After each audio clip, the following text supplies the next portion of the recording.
Hello again, everyone. My name is Kimberly Carey. I'm the owner of So Sassy Stitcher in Northwest Arkansas.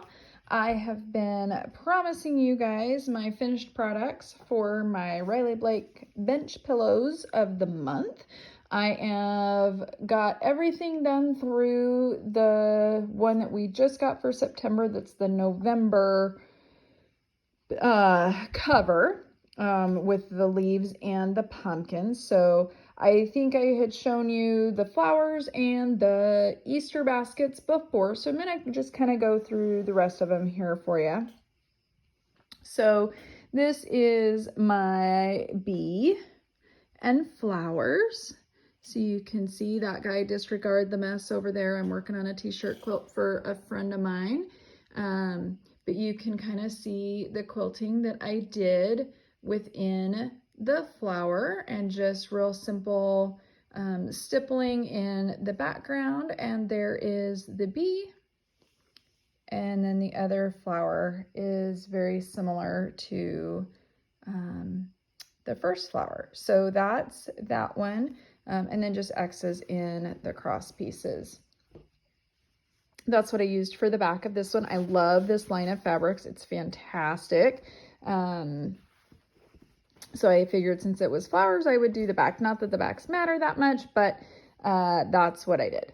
Okay, then we have the July one with the stars and the stripes. So you can see what I did along there, some cross hatching in the outside border, and just kind of played around with it a little bit. And then the backing of this is actually a Riley Blake fabric that I found at my local quilt shop that actually ended up closing, which I was bummed about.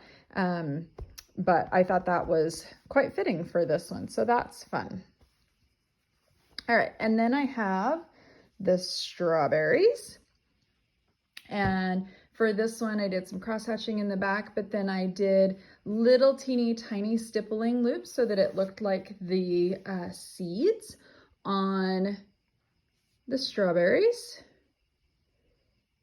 So those are the same all the way across.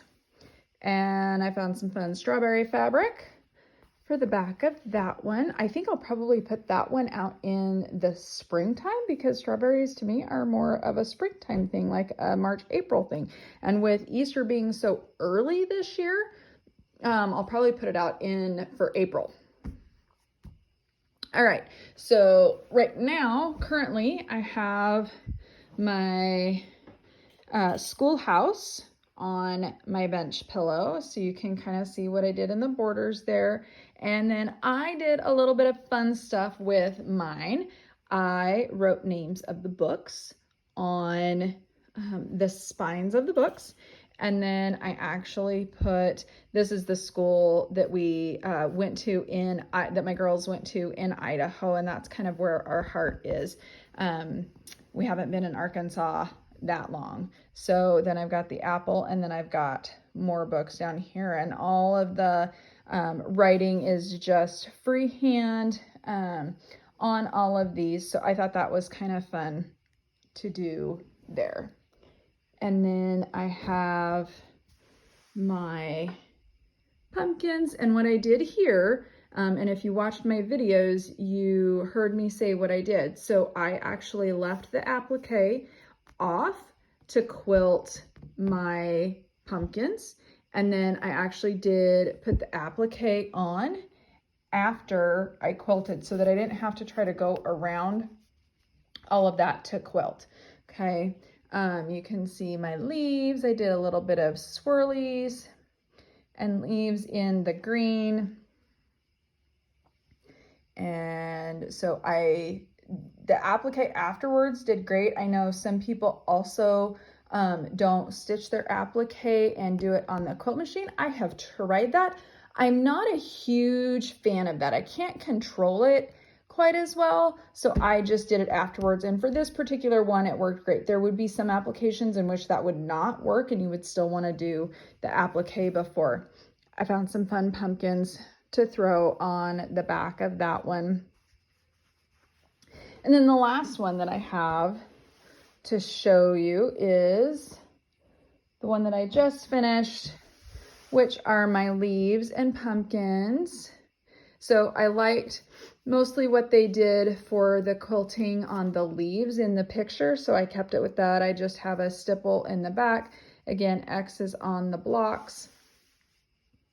Some pretty tight quilting in the pumpkin and the leaves, but it works well for the bench pillows, because you're not trying to get a lot of pop and definition and stuff. And for quilts, I don't like as dense of quilting for the most part because it just makes them really heavy and stiff. But again, for this, that's not a big deal. But there is my bench pillows. I have, how many? 8, 9 done. So we've got a few left. Let's see, October, November, December, and January, I believe. So I think we've got 4 left. So I've got 8 done. Looking forward to doing the rest of them. I hope this gives you some inspiration for your own quilting, and I hope it goes well for you. So happy quilting.